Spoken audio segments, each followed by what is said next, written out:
India के बच्चों की लाइफ और यूके के बच्चों की लाइफ में क्या डिफरेंस है? क्या आपके बच्चे के कोई फ्रेंड्स नहीं है? क्यों वो हमेशा अकेले प्ले करते रहती है? अगर बच्चे को इंग्लिश नहीं आती तो हम यूके आके किस तरीके से एडजस्ट करेंगे? बच्चे को स्कूल में किस तरीके से एडजस्ट करवा पाएंगे? हमारा बच्चा यूके के ठंड में किस तरीके से जाके एडजस्ट कर पाएगा? क्या एजुकेशन इंडिया में ज्यादा बेटर है? क्या हमें बच्चे को इंडिया में अकेले छोड़कर आना चाहिए? इंडिया में बच्चा ग्रैंड पेरेंट के साथ ही हमेशा बड़ा हुआ है, तो हम बच्चे को यूके में अगर लेकर आए तो हम किस तरीके से बच्चे को संभालेंगे? बीइंग ए इंडियन पेरेंट, हम अपने बच्चे को इंडियन कल्चर यूके में रह के किस तरीके से सिखा पाएंगे? अगर हम यूके में आते हैं बच्चे के साथ, तो क्या हमारा बच्चा बैड कल्चर सीखेगा? यूके में तो कोई अपने बच्चे को डांट ही नहीं सकता, तो अगर बच्चा गलती करे तो हम उसको किस तरीके से सुधारे? क्योंकि इंडिया जैसे यहाँ पे बच्चों को तो हम थप्पड़ नहीं जड़ सकते। यूके में नेबरहुड में कोई बच्चे रहते हैं कि नहीं? जैसे हम इंडिया में सड़कों में प्ले किया करते थे, बहुत सारे बच्चे इकट्ठे झुंड में हम लोग खेला करते थे, तो क्या यहाँ यूके में ऐसे कोई बच्चे नहीं होते हैं आपके स्ट्रीट में जिसके साथ अपना बच्चा खेल सके? इसी तरीके से ढेर सारे क्वेश्चंस मुझे अपने चैनल पर मिले हैं, तो फाइनली मैंने सोचा कि इससे रिलेटेड एक वीडियो बनाया जाए ताकि उन सभी पेरेंट्स को हेल्प हो सके जो लोग प्लान बना रहे हैं यहाँ यूके आने का या फिर किसी भी वेस्टर्न कंट्री जाने का अपने बच्चों के साथ। So hey guys, welcome back to another informative video. आज का वीडियो बहुत ही ज़्यादा इंटरेस्टिंग भी है और साथ ही बहुत ज़्यादा हेल्प करेगा सारे मम्मी पापा लोगों को डिसीजन लेने में। सो अगर आप हमारे चैनल पर फर्स्ट टाइम आए हैं, पहली बार मेरा वीडियो देख रहे हैं, तो मेरे चैनल को आप ज़रूर सब्सक्राइब कर लें, क्योंकि ऐसे ही इन्फॉर्मेटिव वीडियोस मैं अपने चैनल पर डालते रहती हूँ।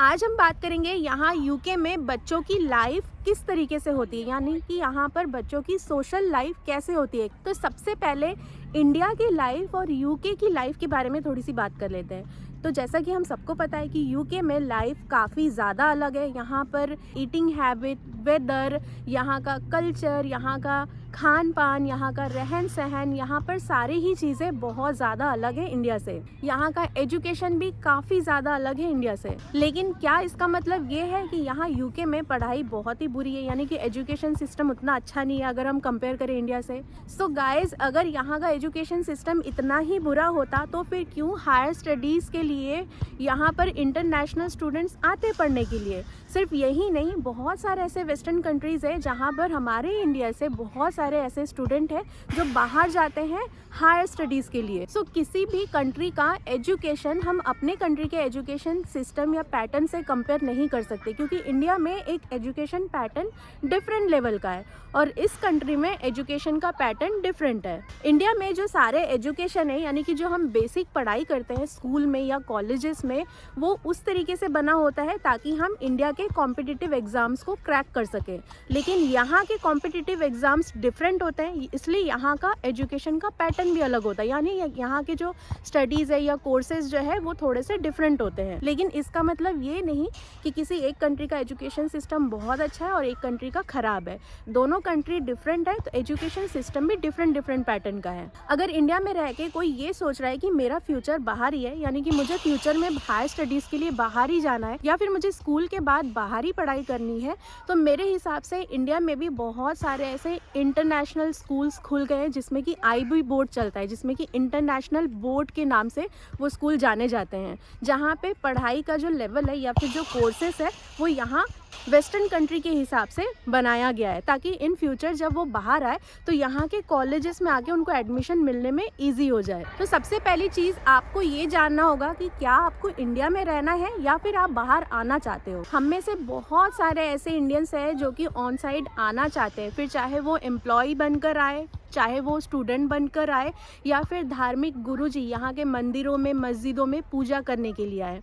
काफ़ी लोगों का सपना होता है ऑन साइड आना, क्योंकि सबका मकसद एक ही है, पैसे कमाना। अगर आप अपना इंडिया छोड़कर एक दूसरे देश में जा रहे हो तो सब कुछ आपको इंडिया जैसा नहीं मिल सकता। बहुत सारी चीज़ें आपको कॉम्प्रोमाइज़ करनी पड़ेगी, तब जाकर आपको बहुत सारी चीज़ें मिलेंगी भी। तो सबसे पहले बात कर लेते हैं पहला क्वेश्चन जो किसी ने मुझे पूछा था कि आपका बच्चा क्यों हमेशा अकेला खेलता है, क्या उसके कोई फ्रेंड्स नहीं है? तो यहाँ पर सारे बच्चे के बहुत सारे फ्रेंड्स होते हैं, वैसे ही मेरी बेटी के भी बहुत सारे फ्रेंड्स फ्रेंड्स हैं। जब आपका बच्चा यहाँ पे स्कूल जाने लग जाता है तो स्कूल में ही बहुत सारे फ्रेंड्स बन जाते हैं। अब रही नेबरहुड की बात कि अड़ोसी पड़ोसी या स्ट्रीट में कोई बच्चे हैं कि नहीं, तो वो लक की बात होती है। हम लोग जिस एरिया में रहते हैं हमारे स्ट्रीट में एक आध बच्चे हैं, बट वो भी जलीशा से काफ़ी बड़े हैं, सीनियर है। अब क्वेश्चन आता है कि बच्चा फिर अकेले कैसे खेल सकता है, उसको भी तो एक सराउंडिंग या फिर उसको भी अपने जैसे बच्चों की ज़रूरत पड़ती है।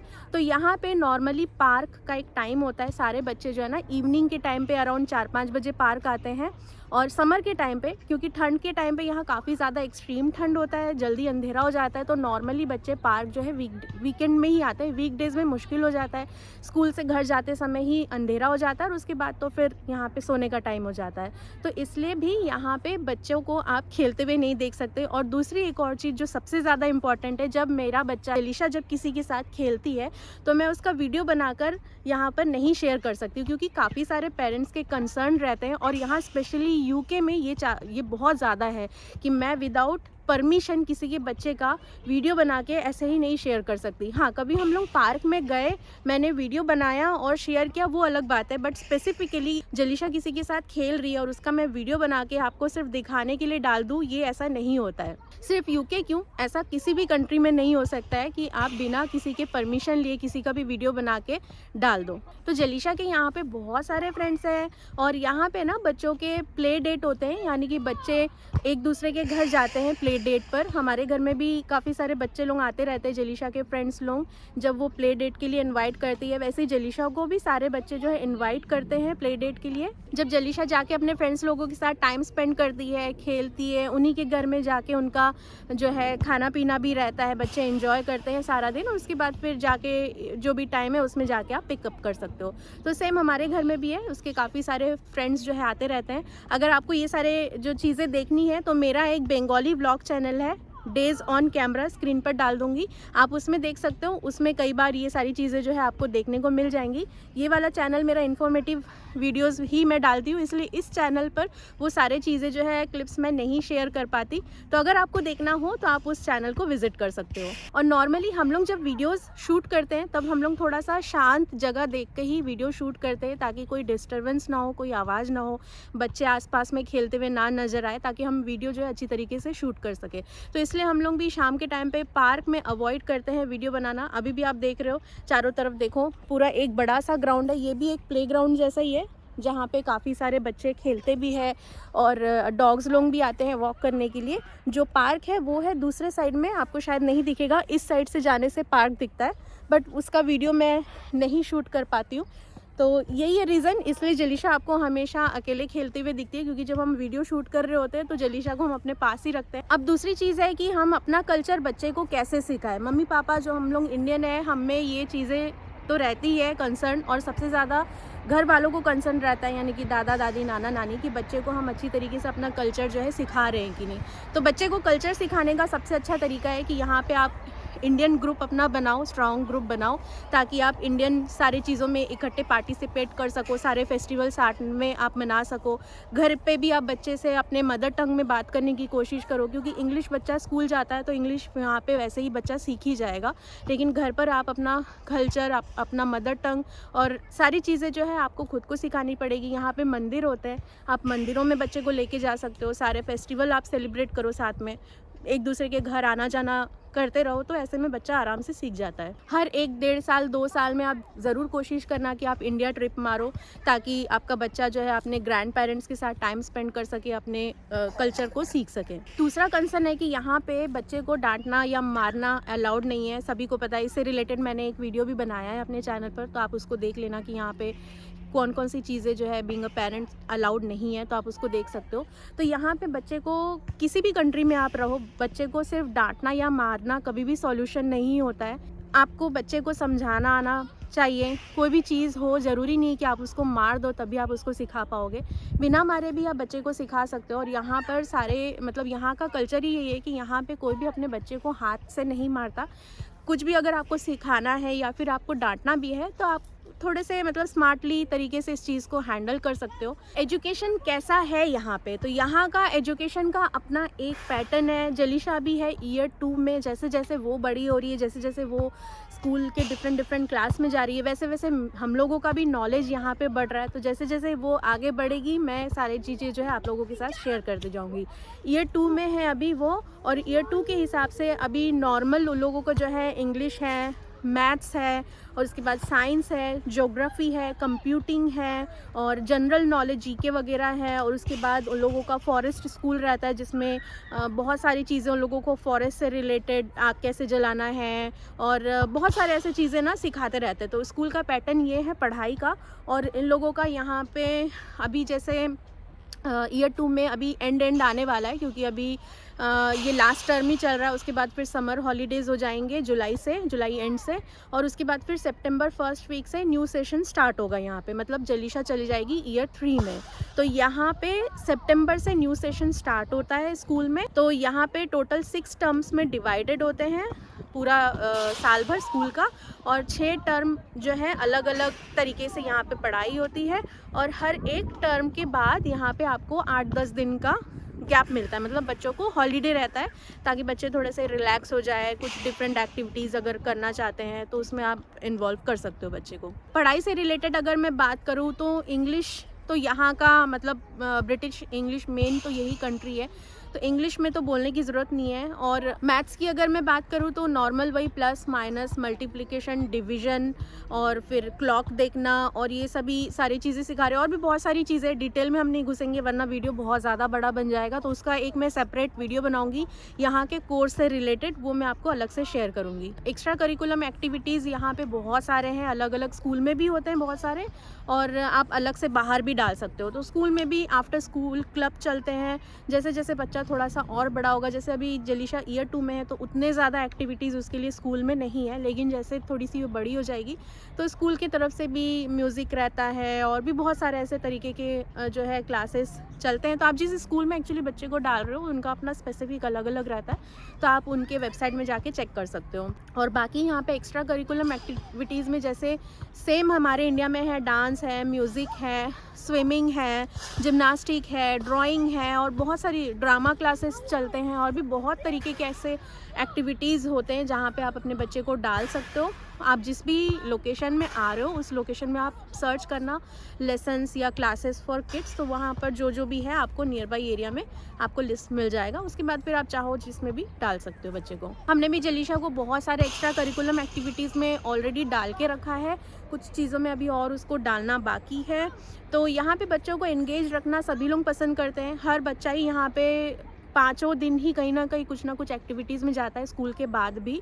तो जैसे जैसे बच्चा बड़ा होगा उस हिसाब से आप जो है बच्चे के इंटरेस्ट के हिसाब से उसको अलग अलग एक्टिविटीज़ में जो है डाल सकते हो। अगला क्वेश्चन है कि दादा दादी के बगैर किस तरीके से हम बच्चे को यहाँ पे मैनेज करेंगे सारी चीज़ें। तो देखो ये जो चीज़ है ना, ये सबके साथ सेम नहीं होता है, क्योंकि हमारे केस में अगर आप पूछोगे तो हमने जलीशा को शुरू से ही अकेले ही संभाला है, और सबके साथ सेम नहीं होता है। कुछ बच्चे ऐसे हैं जो सिर्फ दादा दादी ही उनको संभालते हैं, मतलब बहुत ज़्यादा अटैच होते हैं अपने ग्रैंड पेरेंट्स के साथ, उनके बगैर नहीं रह पाते। तो ये चीज़ें जो है आपको, अगर आपका प्लान बन रहा है इन फ्यूचर आने का, तो आपको धीरे धीरे वो सारी चीज़ें जो है थोड़ा थोड़ा उसको सिखाना पड़ेगा, दिमाग में घुसाना पड़ेगा। ये जो है टोटली आप पर है, आप थोड़ा थोड़ा करके उसको मैनेज करना सीखो। और सिर्फ बच्चा ही नहीं, आपको खुद को भी वो चीज़ें जो है अपने आप को मनाना पड़ेगा कि हाँ कल को जाके दादा दादी उसको नहीं मिलने वाले, तो सब चीज़ मुझे ही हैंडल करना है बच्चे से रिलेटेड।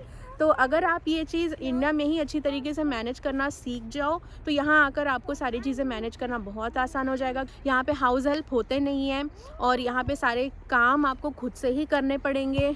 तो इंडिया से अगर आप यहाँ पे मतलब कंपेयर करोगे तो थोड़ा तो मुश्किल होने वाला है। और स्पेशली अगर दादा दादी वाला फैमिली है जिसमें दादा दादी भी साथ में ही रहते हैं, तो बच्चे को संभालने के लिए बहुत बड़ा हेल्प होता है। तो अगर आप इस तरीके से फैमिली से हो तो थोड़ा आपको तो मुश्किल होगा शुरू में, बट हाँ अगर आप चाहोगे तो सारी चीज़ें जो इजीली मैनेज कर सकोगे। अगला जो टॉपिक है वो है स्ट्रीट में प्ले करना, तो जिसके बारे में मैंने ऑलरेडी शेयर किया है, थोड़ा सा और डिटेल में बता देती हूँ। तो यहाँ पे स्ट्रीट में हर एरिया का अलग अलग रहता है कि आप जिस एरिया में रह रहे हो वो एरिया कैसा है। जैसे हम लोगों का जो एरिया है वो कोर ब्रिटिश एरिया है। हमारे स्ट्रीट में मैक्सिमम मेरे ख्याल से सारे ही ब्रिटिश लोग ही है। तो ऐसे में मतलब सारे मैक्सिमम थोड़े से एजेड वाले ही हैं। कुछ बच्चे हैं जैसे मैंने बताया, लेकिन जो कि जलीशा से काफ़ी ज़्यादा बड़े हैं, तो उनके साथ ऑब्वियसली जलीशा नहीं प्ले कर पाएगी। और कुछ बच्चे ऐसे भी हैं जो लोग ओकेशनल विज़िट करते हैं, मतलब रहते कहीं और है, शायद दादा दादी रहते हैं यहाँ पे, तो उन लोग बीच बीच में आते हैं। तो ऐसे कुछ बच्चे हैं जो कि जलीशा के साथ कभी कभी प्ले करने के लिए आते हैं, बट वही अगेन मैं वो चीज़ वीडियो में शूट करके आपको नहीं दिखा सकती।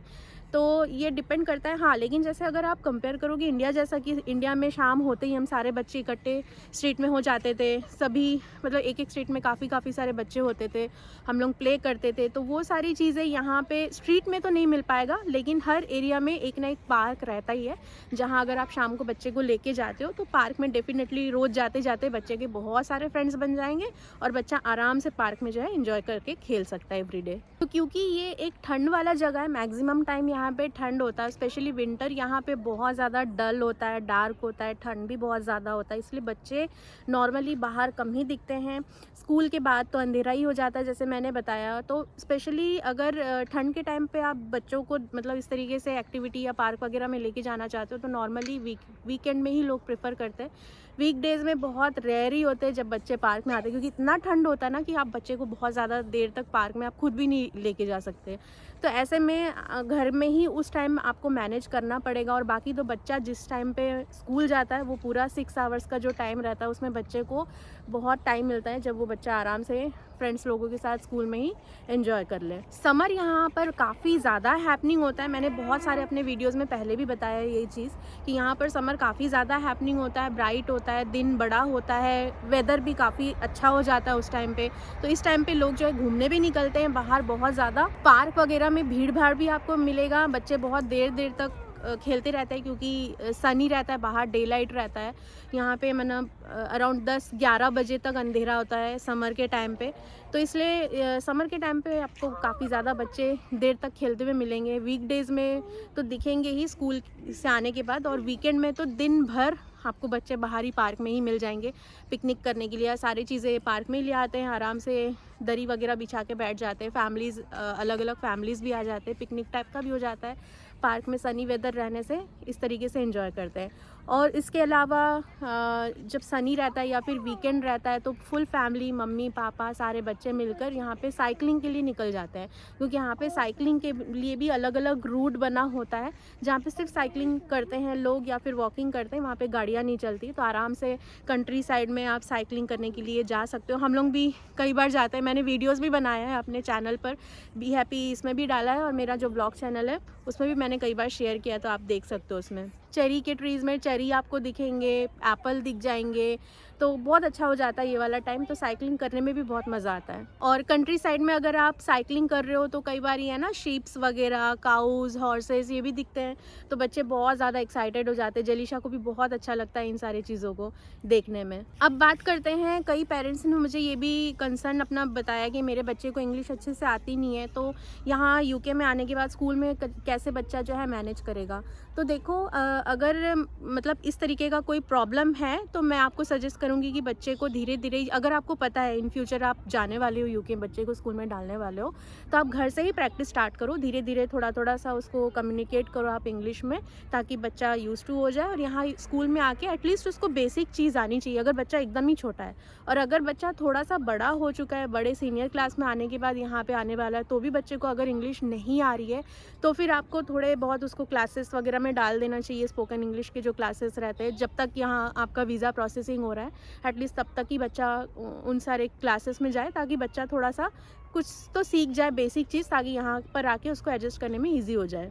और अगर एकदम ही बेबी है तो फिर तो कोई टेंशन की बात ही नहीं है, क्योंकि बेबी यहाँ पे नॉर्मल जो थोड़े बहुत अगर बेसिक चीज़ें भी उसको आती है, एटलीस्ट वो अपना कब उसको भूख लग रही है, कब उसको टॉयलेट जाना है, ये सारी चीज़ें भी अगर बच्चा बता सक रहा है तो भी वो धीरे धीरे हो जाता है, कोई टेंशन की बात नहीं है। क्योंकि यहाँ पे है ना, टीचर्स लोग बहुत अच्छे होते हैं, और जो भी बच्चा जिस चीज़ में कमज़ोर है उसको स्पेशल अलग टाइम देकर बच्चे को मतलब सारी चीज़ें सिखाने के लिए, प्रॉब्लम को सॉल्व करने में लोग पूरा हेल्प करते हैं। कई पेरेंट्स ने मुझे ये भी मैसेज किया है कि इतने ठंड में हम कैसे बच्चे के साथ वहाँ पे जाके सर्वाइव कर पाएंगे, बच्चा कैसा हमारा रहेगा ठंड लग गई तो देखो, जिस कंट्री में भी आप रह रहे हो धीरे धीरे वो कंट्री का वेदर आपको सूट होने लगता है। हाँ, शुरू में जब आप आओगे, अगर आप समर के टाइम पे आ रहे हो तो कोई प्रॉब्लम नहीं है, क्योंकि वेदर काफ़ी अच्छा रहता है, तो एडजस्ट हो जाता है बॉडी विंटर आते तक। लेकिन अगर आप पीक विंटर पे आ रहे हो, एकदम बहुत ज़्यादा कड़ाके की ठंड, स्नो वाला जो टाइम है, तो फिर आपको थोड़ा सा प्रॉब्लम तो आएगा ही यहाँ पे आने के बाद। तो उस समय आप अपने बच्चे का स्पेशल टेक केयर करना, अगर छोटा बेबी है तो फिर तो और ज़्यादा आपको अच्छे से टेक केयर करना पड़ेगा। और कोशिश करना कि जितना कम से कम हो सके उतना कम से कम बच्चे को आप बाहर के वेदर में रखो। और बाकी तो यहाँ पे आप कहीं भी ट्रैवल करो, बस में भी हीटिंग चलता है, ट्रेन में तो रहता ही है, कहीं भी आप मॉल में जाओ या स्टेशन में रहो, सब जगह में हीटिंग का प्रॉब्लम, मतलब हीटिंग की फैसिलिटी रहती है। तो इसलिए यहाँ पे आपको ठंड में बहुत ज़्यादा भी प्रॉब्लम नहीं होगा। जब तक कि आप स्ट्रीट में चल रहे हो खुले आसमान के नीचे तो फिर आपको ठंड लगेगी, अदरवाइज़ अब अगर आप कोई कवर्ड एरिया में हो तो सब जगह में यहाँ पे हीटिंग रहता है, तो इसलिए बहुत ज़्यादा प्रॉब्लम आपको नहीं होगी। और ठंड के टाइम पे अगर आप बच्चे के साथ आ रहे हो तो थोड़ा सा आप केयरफुल रहना। बाकी धीरे धीरे बॉडी जो है यहाँ पे एडजस्ट हो जाता है, क्योंकि यहाँ पे कनाडा जैसा एक्सट्रीम वाला ठंड भी नहीं पड़ता है। यहाँ का जो ठंड है मैक्सिमम आपका -10, -11, 12 डिग्री तक जाता है, उससे ज़्यादा ठंड यहाँ पे मैंने देखा नहीं है। लेकिन वो भी एकदम एक्सट्रीम वाला, वो भी थोड़े टाइम के लिए रहता है, उसके बाद फिर नॉर्मल ही ठंड रहता है। जो यहाँ का जो जैकेट्स वगैरह है उसको आप अगर लोगे तो आराम से एडजस्ट हो जाएगा। कुछ पेरेंट्स ने मुझे ये भी लिखा है कि अगर हम वेस्टर्न कंट्री में लेकर गए बच्चे को तो बच्चा हमारा क्या बैड कल्चर सीख जाएगा, क्या हम अपने बच्चे को इंडिया में ही छोड़कर आए। तो देखो ये जो है अपने अपने ऊपर है, आप इंडिया में रहकर भी बच्चे बैड कल्चर सीखते हैं, आप दुनिया के किसी भी कोने में रहो, अगर आपका मतलब परवरिश सही है ना तो आप बच्चे को कहीं पर भी रखकर आराम से उसको परवरिश दे सकते हो। आप अच्छी चीज़ें सिखाओ, उसको अच्छी चीज़ें दिखाओ, पढ़ाओ। पढ़ने के लिए यहाँ पे आप कर सकते हो, यहाँ पे लाइब्रेरीज़ जो है फ्री होते हैं, तो बच्चे का लाइब्रेरी में आप मेंबरशिप करवा दो, अच्छे अच्छे बुक्स वहाँ पे आपको मिल जाएंगे, तो वो आप ले सकते हो। बच्चे को लाइब्रेरी के बुक से में आप इन्वॉल्व करके रख सकते हो। बच्चा जितना पढ़ेगा उतना ज़्यादा नॉलेज गेन करेगा और उतनी अच्छी अच्छी चीज़ें जो है वो सीखेगा। तो आई होप कि आज का ये वीडियो आपको काफ़ी ज़्यादा हेल्प करेगा अगर आप आना चाह रहे हो यूके में। और अगर आज का ये वीडियो आपको पसंद आया हो तो वीडियो को लाइक ज़रूर कर देना, कमेंट आपके ज़रूर डालना नीचे अगर और भी कुछ आप जानना चाहते हो, या वीडियो आपको कैसा लगे वो भी मुझे कमेंट करके आप ज़रूर बताना, और किस कंट्री से आप मुझे देख रहे हो वो भी मुझे कमेंट करके ज़रूर बताना। तो चलो मिलते हैं नेक्स्ट वीडियो में, तब तक के लिए टेक केयर, बाय बाय।